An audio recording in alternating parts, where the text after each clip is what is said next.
Bom dia, galera. Esse é mais um Meditando em Deus, nosso projeto que visa edificar e abençoar a sua vida. Hoje nós vamos ler o lindo salmo, o salmo de número 1, um lindo salmo que fala sobre a felicidade do justo e o castigo dos ímpios. Preste atenção nessa mensagem do coração de Deus para a sua vida. Bem-aventurado o homem que não anda segundo o conselho dos ímpios, nem se detém no caminho dos pecadores, nem se assenta na roda dos escarnecedores. Antes tem o seu prazer na lei do Senhor, e na sua lei medita de dia e de noite.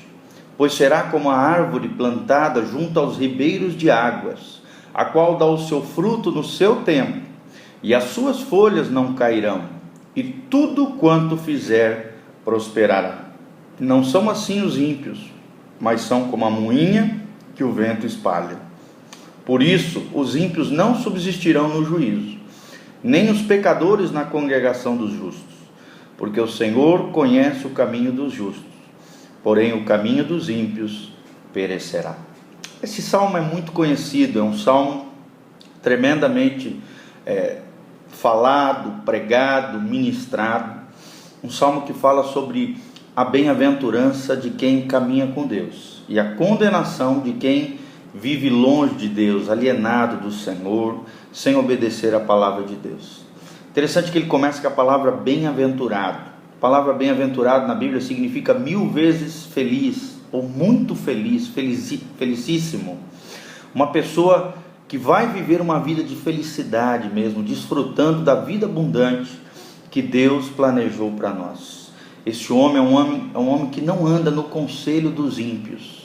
E aí é uma pergunta que nós temos que fazer para nós. Quem é que você tem escutado, querido? Você tem escutado a voz do Espírito Santo? Você tem escutado a voz daqueles que caminham com Deus? Você tem escutado a voz dos seus pastores, os vossos líderes espirituais, aqueles que temem ao Senhor? Ou você tem escutado o conselho daqueles que não conhecem a Deus e falam baboseiras que vão arrebentar e destruir com a sua vida? Tome cuidado com quem você se aconselha. A Bíblia diz também que esse homem ele não se detém no caminho dos pecadores, nem se assenta na roda dos escarnecedores. E aí é uma pergunta que nós temos que fazer para o nosso coração: quem são seus amigos? Você tem mais amigos da fé ou amigos do mundo? Qual é a sua postura diante das amizades do mundo? Quando começa a falar sacanagem, besteira, malícia, aquelas coisas horrendas que um mundano, um homem, uma mulher sem Deus fala, qual é a tua postura diante disso? Você fica ali, dá risada, gosta daquela malícia, daquela sujeira, daquela coisa errada, ou você sai porque você teme ao Senhor e sabe que aquilo é errado e aquilo não agrada o coração de Deus? Qual é a sua postura diante dos pecadores? Você influencia eles e atrai para o reino de Deus? Ou você se deixa influenciar e é como o chuchu, adquire o sabor e o tempero do mundo na sua vida? A Bíblia diz que aquele que ama o Senhor, o homem justo, o homem bem-aventurado, ele tem prazer na lei do Senhor. Quantas vezes você lê a Bíblia por dia, querido? Será que a cada manhã e final da tarde você lê a palavra de Deus, ou à noite? Quanto tempo você se dedica lendo a palavra do Senhor? Você tem meditado nessa palavra, pensado nela ao longo do dia? Você tem pensado nas coisas do alto, nas coisas de Deus, nas coisas do Senhor? Ou você só pensa besteira?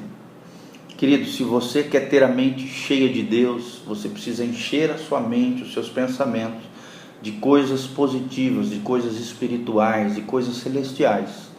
E para conhecer a mente de Deus, o coração de Deus, a vontade de Deus para a sua vida, você precisa meditar na palavra de Deus. Essa palavra meditar no original significa ruminar. É como o boi quando come o capim, ele fica mastigando um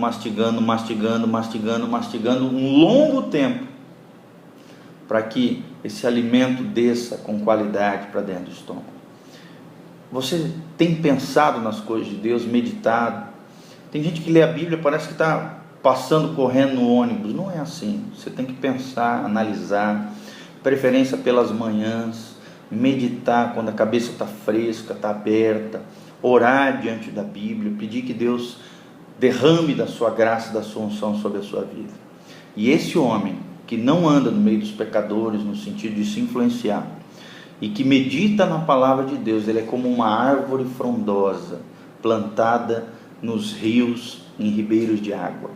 O que significa isso? É um homem, a água aqui simboliza o Espírito Santo, é um homem que vive cheio da vida de Deus, da vida de Cristo, cheio do Espírito Santo, cheio da unção do Senhor, porque ele tem prazer nas coisas de Deus, ele frutifica, ele prospera em tudo que faz, aquilo que ele faz não perece, por isso que a Bíblia diz, as suas folhas não cairão, ou seja, aquilo que ele faz prevalece. Deus abençoa ele, Deus derrama da sua graça e da sua unção sobre a vida desses que meditam na palavra de Deus, desses que caminham com Deus. A Bíblia diz, tudo quanto fizer prosperará. A chave da prosperidade verdadeira, de alma, de espírito, na vida sentimental, na vida profissional, na vida pessoal, em todas as áreas da sua vida, é meditar na palavra de Deus, é encher-se de Deus, é caminhar com Deus. Ali está a verdadeira prosperidade de alma, de coração, de vida. Os ímpios não são assim, é o que diz o versículo 4. Eles vão e vêm, aparecem e desaparecem como a palha, desaparecem, são arruinados, sofrerão juízo, a Bíblia diz, não prevalecerão na congregação dos justos, ou seja, não receberão uma vida abençoada, nem aqui, muito menos no porvir. Pelo contrário, o caminho dos ímpios perecerá. Agora os justos, Deus conhece o caminho dos justos, e Deus abençoará os justos, segundo a sua vida piedosa, consagrada, consistente, próspera no Senhor. A minha oração é essa, que você caminhe no caminho de justiça, que você se afaste de tudo aquilo que te afasta de Deus, que você, no meio dos pecadores, seja uma influência positiva e não se deixe influenciar, que você tenha uma postura de temor do Senhor, de zelo pelas coisas de Deus, e que você medite na palavra de Deus de dia e de noite, e tenha uma vida bem-aventurada, a vida que Deus prometeu para mim e para você, uma vida plena, uma vida de felicidade. É o que eu ministro sobre a tua vida em nome de Jesus. Visite o nosso site www.pastorgiovanni.com ou www.jovensdabetel.com. Se você quiser assistir os nossos cultos, www.betelonline.com.br. Que Deus abençoe a todos.